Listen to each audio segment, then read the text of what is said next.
makan gitu. Nah kemudian di organisasi, waktu pada saat ngerjain sesuatu project gitu ya, lomba apa gitu, dan itu butuh teamwork. Betul, orang yang egois, saya rasa nggak dapat. Dan kalau tidak down to earth, kita nggak tahu apa maunya tim kita di bawah. Kemudian kerja gitu juga gitu. Pada saat dunia kerja, ketika saya jadi anak buah, ada sesuatu yang enak gitu kalau atasan negor gitu kan.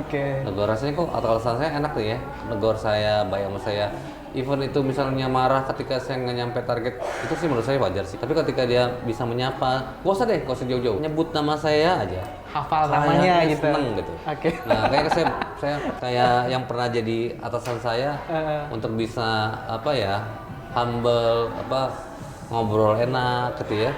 Bahkan mau dontor tuh dalam arti gini, bahasanya gampang. Atas saya kalau misalnya saya nongkrong di warung waktu itu, baik itu di mana di kerja di Garmen tadi ataupun di Tunas gitu ya, mau ngobrol bareng-bareng ambil minum teh botol ya itu senang aja gitu ya. Senang ya. Nah, itu saya lakukan, itu saya duplikasi sampai sekarang gitu ya. Tapi sekarang, dan rasanya menurut saya sih orang nggak berubah. Pada saat saya jadi SO, kemudian Pak Cabang, Nefret, menjadi Kanwil, rasanya sih saya berusaha untuk tidak berubah. Dalam arti berubah tuh dalam arti kebiasaan yang positif gitu ya. Kalau kebiasaan yang negatif sih pasti saya tinggalin. Mungkin itu salah satunya yang orang-orang lihat dari seorang Pak Puji gitu kan. Jadi bahkan ada satu teman saya nih yang bukan cuma satu sih, beberapa pengen sih jadi timnya Pak Puji gitu.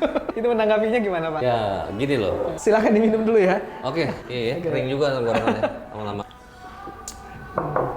Oke, nanggapin yang seperti itu gimana kira-kira? Ya gini loh, sebenarnya kan ingin tuh kan hubungannya sama ekspektasi kan. Jadi kalau di sayanya harus sama gitu ya, harus sama. Jadi saya pengen punya anak buah seperti ini.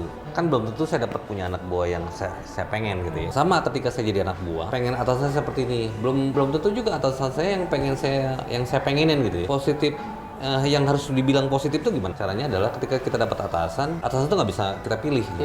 Ya kan? Nggak bisa kita pilih kan? Ya kan? Atasan kita galak apalah gitu ya, pelit lah gitu ya. Cuman positifnya apa dari beliau? Misalnya beliau adalah kalau makan ngajak bareng gitu ya. Tapi dimakan ngomonginnya adalah jaan gitu ya. Yang makannya aja yang diingat gitu, jangan yang negatifnya gitu ya. Nah kayak gitu-gitu. Jadi kalau saya sih siapa aja. Kalau tadi ada yang mau menjadi bawahan saya, selama saya masih bisa milih sih nggak apa-apa. Saya juga nggak bisa milih jadi anak buah loh. Apa yang dikasih anak buah saya ya. Tapi paling nggak gimana caranya anak buah yang dikasih saya bentuk secara positif, secara bagus. Nah itu kebanggaan buat saya. Ya. Terjawab ya. Oke Pak. Selanjutnya nih ada yang nanyain, pernah nggak sih selama bekerja di MTF khususnya ya, Bapak punya tim yang tanda kutip nyebelin atau susah diajak berkoordinasi gitu? Cara ngadepin yang seperti ini gimana sih Pak? Kayaknya sih semua leader atau semua pimpinan di kantor punya pengalaman sama tentang hal itu. Misalnya gitu. Cuman saya percaya bahwa kebutuhan manusia itu sama ya. Manusia butuh dihargai, butuh dibantu, butuh pengertian ya. Kalau tadi Mas ngomong nyebut nama itu bisa aja loh. Karena kita sebut namanya, hatinya yang begitu keras, begitu nyebelin, mungkin bisa luluh karena kita nyebut nama. Contoh, atau mungkin kita ngasih sesuatu misalnya tiba-tiba ucapan ulang tahun gitu ya. Atau anak sakit kita kunjungin gitu ya. Itu sesuatu hal yang dibutuhkan orang cara dari lahir, itu dia butuh itu sebenarnya. Nah selama itu kita penuhi, buat saya sih gak ada masalah. Pasti bisa jadi tim yang bagus. Gitu sih. Iya. Awesome ya. Masuk akal ya. Dihubungin aja. Terjawab ya. Oke. Apa moto seorang Pak Puji? Moto sebenarnya kalau moto ini ya, idealis gitu ya. Nggak ada sih kalau saya. Tapi ada satu ungkapan Jawa yang bilang, tapi ini bahasa Jawa, saya artinya. Ya, artinya di sini ya. Kalau bahasa Jawanya adalah ojo piso rumongso. Oke. Nanging rumongso piso. Artinya gini. Artinya apa tuh Pak? Jangan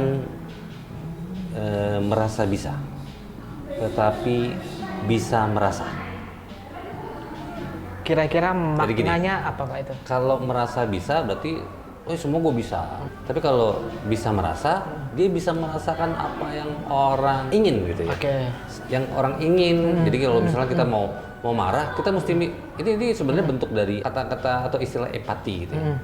Ketika kita mau men-treatment seseorang, kita harus tahu latar belakang orang itu gitu ya. Jangan sampai kita nyuruh sesuatu yang mungkin wah kamu dasar goblok lu, bego lu gitu kan.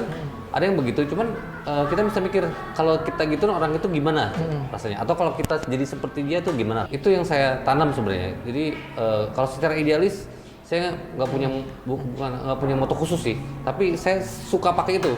Suka pakai itu, pokoknya itu juga pesan ibu saya. Pokoknya kamu pokoknya bisa ngerasain orang gitu. Kayak contoh, datang ke rumah saudara, walaupun dia udah lama nggak ketemu, ya paling nggak datang aja gitu kan. Ini sebenarnya adat orang Jawa sih. Atau memberikan sesuatu kecil terhadap keluarga gitu ya, atau orang lain. Ya, misalnya kita tetangga gitu ya, ada masak sayur sedikit kita kasih orang gitu, tetangga sebelah. Kira-kira begitu. Itu ngajarin ibu saya sih. Oke. Menarik Pak. Kalau ini sih pertanyaan dari salah satu kepala cabang kita Pak. Oke. Pernah nggak seorang Pak Puji mengalami titik terendah dalam hidup? Bagaimana cara untuk bangkit Pak? Sekarang apa dulu ya? Tapi oke, sekarang nggak apa-apa, nggak masalah ya. Gini. Kalau titik terendah sih rasanya semua orang pasti pernah ngerasain ya. Contoh gampang. Ini mungkin Pak Cabang semua pernah ngerasain. Kayaknya kalau misalnya kalau pernah di Pak Cabang gitu ya, tiba-tiba airnya naik gitu misalnya, terus nggak dapat insentif, itu kan berada di titik nadir tuh kan. Ya. Udah nggak dapat uang, gue mesti beresin. Bukannya mudah-mudahan itu terjadi, nggak, tapi mungkin pernah terjadi itu. Saya pernah ngalamin airnya tinggi, makanya jualannya nggak mau turun, terus saya mesti beresin, nggak dapat insentif, sementara di rumah kebutuhannya banyak. Gitu, banyak. Yang begitu-gitu akhirnya saya bisa lewatin. Nah, cara nyelesainnya ya nikmatin aja. Enjoy aja, nikmatin kerjaan yang ada atau masalah yang ada, jangan dipikirin, dikerjain gitu. Itu aja sih. Kalau tipsnya itu ya. Padat, gampang, bisa dikerjakan. Itu ya yang penting. Dikerjain. Pak, terus selanjutnya itu ada mimpi seorang Pak Puji yang belum terwujud nggak? Apa itu Pak? Mimpi ya, kalau mimpi rasanya apa yang kebetulan kalau dulu saya mimpinya nggak aneh-aneh ya. Mimpinya saya cuma pengen bahagia, tapi saya nggak tahu bahagianya gimana. Cuman apa yang mungkin orang uang dan sebagainya rasanya sih cukup. Nah, gimana caranya pada saat masa tua gitu ya, pensiun, saya nggak disusahkan lagi dengan masalah biaya, nggak susahkan lagi masalah kesehatan dan sebagainya gitu ya. Nah, dari sekarang mungkin ya memang salah satu kelemahan saya memang sekarang belum bisa berhenti ngerokok, kan? Itu kesehatan saya PR. Tapi saya balancein dengan berolahraga. Saya sekarang udah mulai bersepeda gitu ya, Kemudian berusaha mendidik anak saya supaya pinter gitu ya. Pinter dalam arti nggak harus the best, paling nggak dia ngerti. Pendidikan di keluarga lebih penting daripada sebenarnya lebih penting daripada sekolah. Sekolah mungkin prestasinya nilai 10, nilai 9 gitu, tapi di keluarga bagaimana cara dia mengerti terhadap orang lain ya. Sense of human-nya dia kuat, itu yang saya pengen bahwa dia bisa bersosialisasi dengan baik, sehingga nanti pada saat saya pensiun saya nggak khawatir lagi mengenai kebutuhannya si anak saya. Gitu sih. Sederhana sih sebenarnya. Ya. Terus Pak, ini kan Pak Puji sekarang ada di Regional 1 nih, gitu kan. Yang notabene itu belum ada setahun gitu kan. Ya. Bisa nggak Pak digambarkan dengan satu kalimat mengenai Regional 1 kondisinya saat ini? Regional 1 menggambarkan kondisinya Pak. Regional 1 ya. Specifically mungkin lebih ke timnya Pak, gimana? Timnya menurut saya sih selama saya melakukan pindah-pindah tempat belum pernah atau nggak sempat mungkin ya. Nggak pernah bisa membedakan atau nggak sempat bisa membedakan antara perbedaan satu tim dengan tim yang lainnya.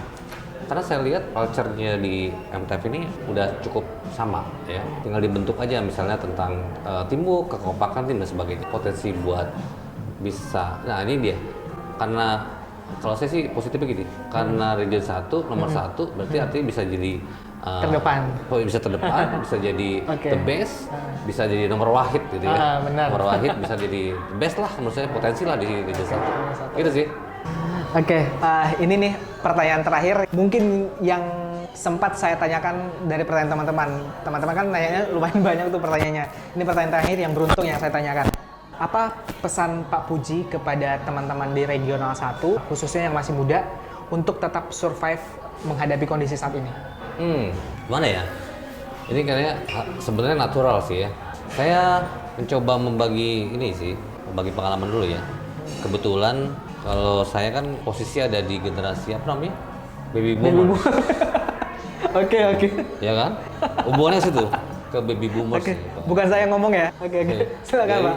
di masa dinasti baby boomers itu kira-kira tahun 70 sampai akhir 70 lah ya, 70 awal sampai 80, 80, awal 80 ya. lah ya. Mungkin pengalaman yang atau masa yang paling beruntung mempunyai dua pengalaman. Oke. Ya, dua pengalaman yang jadul sama dua pengalaman yang mungkin milenial Oke. gitu ya. Pengalaman yang masa jadul itu pengalaman yang buat saya pengalaman yang positif ya. Beruntung saya dapat pengalaman itu karena kalau gitu daya juang saya cukup tinggi Untuk bisa survive untuk tadi. bisa survei. Oke. Gak usah gitu, gak usah jauh-jauh. Mau nyolong jambu aja perlu perjuangan gitu. Kira-kira gitu kira-kira. Oke. Dulu kan kalau pohon-pohon jambu mangga kan ada di mana-mana. Tapi namanya ngambil punya orang pasti Ada itu jangan perjuangan. nyolong kan ya gitu ya. Walaupun nggak dikejar-kejar. Paling itu butuh perjuangan, naik pagar lah, itu dikejar anjing lah gitu ya. Nah, ini memang sangat tergantung memang mempengaruhi budaya. Pengaruh budayanya adalah bagaimana bisa bertahan hidup di survival. Kalau seandainya teman-teman dulu waktu pada masa sekolah atau masa kuliahnya nggak pernah ikut organisasi, kadar daya juangnya mungkin lebih kecil daripada yang pernah ikut organisasi gitu ya. Bisa mengambil pengalaman dari orang yang lebih tua yang positif, mungkin dia kadar daya juangnya lebih tinggi daripada yang tidak ngambil atau yang di rumah aja mager. Dari istilah sekarang apa ya, orang mager kerja bikin TikTok aja kan. Nah, itu daya juang lebih. Nah, ini bahaya gitu, bahaya. Nah, caranya gimana? Caranya adalah ya belajar dari orang berhasil. Ya. Belajar dari orang berhasil, gimana jadi caranya orang berhasil, karena tanpa daya juang yang tinggi saat ini dengan kondisi pengalaman yang mungkin minim, tingkat keberhasilannya mungkin lebih kecil gitu ya. Makanya kalau saya pernah kolaborasi dengan HC, contoh pada saat menyaring MT, yang sekarang kan kita zamannya MT nih ya sekarang ini. Benar. Banyak lah ya. Generasi milenial. Generasi milenial. Dan itu bagus semua, nggak ada yang jelek, semua bagus. Siapa yang bilang nggak bagus? IPK-nya minimal 3. Tapi ketika kita lihat pengalamannya, itu biasanya ya, saya recommended buat lolos untuk ke tingkat selanjutnya. Saya lihat yang organisasinya banyak. Organisasi banyak, pengalaman organisasi. Pernah memimpin sesuatu project, kegiatan gitu ya. Saya lihat, bener nggak? Tanya aja detailnya. Apain aja waktu kamu misalnya jadi bendahara, apa gitu ya. Lomba, maraton, apa. Bendahara ngapain aja? Wah, saya kontrol. Gimana caranya bisa berhasil? Ukuran keberhasilan kamu apa? Ukuran keberhasilan saya ini. Dijelasin sama detail. Oh, bagus. Tapi kalau dia nggak bisa, saya tidak rekomendasi lolos, gitu. Tapi kalau saya rekomendasi lolos itu yang begitu, Jadi menurut saya kalau sekarang posisinya ya belajar terus, bukan sesuatu, jangan pernah takut salah, tapi juga belajar dari kesalahan, gitu sih. Ya. Oke, itu salah satu supaya generasi milenialnya bisa survive, benar. salah satu caranya itu tadi Pak. Salah satu caranya itu. Oke. Ya. Terima kasih Pak Puji buat waktunya. Ini kita punya satu sesi lagi nih. Masih ada? Masih ada satu sesi lagi Pak. Tapi kita cheers dulu Pak. Oke. Sip. Oke. Ini ngobrol sama orang milenial agak beda emang. Ya, bukan baby boomer sih, milenial. Ya. Saya nggak terlalu milenial sih Pak. Generasi YX. Oh, YX ya, YX ya. YX ya. Oke. Ini Pak, jadi di sesi ini teman-teman namanya Question of Life. Jadi untuk tamu saya yang saya undang ada di kursi ini, sesi ini adalah sesi kursi panas gitu ya. Waduh. Karena tamu saya harus memilih satu jawaban di antara dua pilihan yang saya berikan. Dan itu kedengarannya gampang, tapi susah. Mau lihat nggak pilihan Pak Puji apa? Oke. Siap ya, Pak ya? Oke, siap. Bismillahirrahmanirrahim. Ini dia question of life. Oke, jadi ini 10 pertanyaan yang harus Bapak jawab dengan cepat gitu ya. Cuman ada 2 pilihan, dengan cepat tanpa mikir panjang. Kira-kira kita penasaran kenapa, akan saya tanyakan kenapa gitu. Oke. Oke ya, pemanasan dulu Pak ya. Panasan nih? Nggak usah, langsung? Langsung aja Pak, Oke. langsung aja ya. Gimana? Musik atau traveling? Musik. Bakso atau mie ayam? Iya. Tapi bakso suka juga kan Pak? Suka juga. Kota Medan atau kota Semarang? Marah. Kota, nanya kota kan? Kota, iya. Semarang. Oke. Kota Semarang. Sepeda atau gitar? Gitar. Gitar. Ini satu lagi Pak, sejak kapan bisa main gitar? Dari SMP sebenarnya. Emang bisa-bisa gitu aja. Sama kan tadi kan dulu kan mau bisa cepet, tapi nggak punya gitar. Baru bisa punya gitarnya sekarang setelah beli Oke. uang. Tapi otodidaknya udah dari SMP Ya, ya? otodidak dari SMP. Teman-teman juga sebelum saya lanjutin ya, banyak yang nanya Pak Puji itu jiwa seninya tinggi gitu. Sampai dengar-dengar anak sampai les musik gitu Pak ya? Mau nggak mau, itu sebenarnya bukan supaya jago musik, supaya imbang antara kotak kanan dan Otak kiri. Iya, Oke. sebagian besar orang di otak kiri kan. Nah saya imbangin, jangan sampai kayak saya gitu ya. Jadi udah kebanyakan otak kiri, otak kanannya lemah. Jadi makanya saya mendingan imbangin ke musik gitu. Les apa Sebenarnya aja, itu, Pak? Apa aja sih? Ada piano, biola. Jadi buat teman-teman yang mau nyimbangin otak kanan sih nggak banyak cara lah ya. Oke, lanjut ya. Taylor Swift atau Avril Lavigne? Avril. Avril. Jadi kalau kita itu di ruangan regional itu ya, kalau nggak Taylor Swift, Avril aja terus musiknya yang diputar-putar sampai hafal lagunya gitu. Oke, kejawab ya teman-teman ya. Jadi kalau mau kasih CD-nya Avril ke Pak Puji, boleh ya. Oh, boleh. Gratis ya. Gratis. Martabak atau gorengan Pak? Martabak. Martabak. Gelang atau jam tangan? Gelang. Gelang. Coba dikasih tunjuk Pak di kamera Pak. Dua-duanya pakai. Sebenarnya ini pertanyaannya bingung. Gelang. Kalau saya gelang. Oh, gelang ya. Nggak pernah tidur juga dipakai Pak? Enggak lah, tidur lepas lah. Paling hanya inilah yang ada namanya tuh. Oh, kalau tidur dilepas. Tidur lepas. Apalagi mandi ya, pasti dilepas. Mandi ya. dilepas. Nyangkut tak. Disukai atasan atau disukai bawahan? Disukai bawahan lah, jelas itu. Kenapa Pak? Kan disukai atasan kan jelas gitu. Atau gimana? Ada sudut pandang yang lain Enggak. Ini sebenarnya kalau disukai atasan, kan tadi kan ngomong meyam atau bakso. Oke. Saya suka meyam tapi suka bakso juga. Oke. Tapi kalau disuruh memilih? Harus memilih saya meyam daripada ketimbang bakso. Oke. Sama disukai atasan, saya senang juga. Tapi kalau boleh disukai, saya lebih suka di bawahan. Karena kalau ketika disukai bawahan, mestinya kinerjanya bagus dan otomatis disukai atasan. Kalau disukai atasan aja, tapi tidak disukai bawahan, itu semu gitu ya. Kalau ada sekarang penilaian 360 derajat, jadi kalau saya sih mendingan disukai bawahan kalau saya. Dan itu kalau teman-teman tahu ya, jadi Pak Puji pernah bilang saya nggak usah diambil hatinya, ambil hati timnya aja gitu. Jadi saya awalnya mikir kenapa gitu kan, tapi maksudnya itu jadi lebih mending tim kita lebih respect sama kita daripada atasan kita respect sama kita, kira-kira begitu Pak ya. Kira-kira gitu. Otomatis kalau itu. Oke, otomatis ya. Oke Pak, ini siap ya. Landing 17 triliun atau air loss di bawah 1%. Air loss di bawah 1% lah. Kualitas. Gitu ya. Kualitas. Saya orang marketing soalnya. Karena 17 saya masih optimis. Kekurangan 1%. saya sebagai orang marketing adalah sebenarnya collection atau AR. Oke. Dan sampai detik ini saya masih belajar. Jadi gimana caranya kualitas saya masih di bawah 1%. Kalau 17T saya bukan apa-apa. Masih bisa lah sambil lihat-lihat gitu lah ya, sambil ngeliat gitu ya. Oke. Ya kekurangannya apa? Artinya kalau bahasanya apa? Udah katam lah ya. Tapi kalau di AR saya belum masih belajar sekarang. Marketing juga masih belajar sih. Tapi lebih hafal di marketing daripada di AR. Oke, walaupun itu harus dicapai, tapi jawabannya Semua capai. teman-teman gimana? Gitu. Tapi lebih penting kualitas. Oke. Karena terakhir, ditonton Pak. orang banyak ini. Oke. Ini terakhir. Bu Melani, sebelum saya tanya, apapun jawabannya, maaf ya. Oke. Saya pertanyaan terakhir, Pak. Ciara atau Ibu Melani? Melani lah.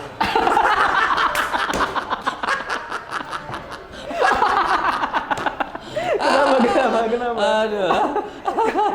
Ciara kan Iya. lucu, kecil, cantik, tapi Iya. gimana, Pak? Kenapa, Pak?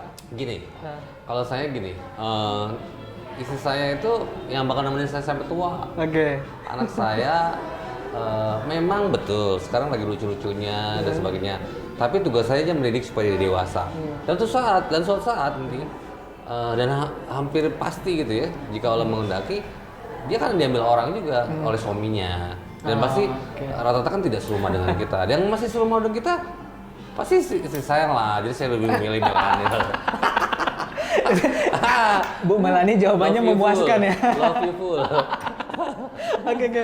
Thank you Pak Puji. Dan Oke. seperti dugaan saya itu sesi kali itu kali ini sangat fun ya. Jadi artinya teman-teman perwira bisa dapat insight, dapat Aman. masukan dari pembicaraan kita dengan Pak Puji ya. Ya mudah-mudahan bermanfaat lah ya. Ya, harapannya seperti Iya, itu. iya, Pak. iya. Itu sekali lagi ya terima kasih ya Pak Puji Thank you, buat Marba. waktunya, sukses Makasih selalu. Makasih banyak Buat teman-teman. memimpin Regional 1 Iya. dan optimis pasti bisa. Ya, semoga sukses ya semuanya. Ya. Terima kasih, Pak. Yuk, thank you. Marba ya.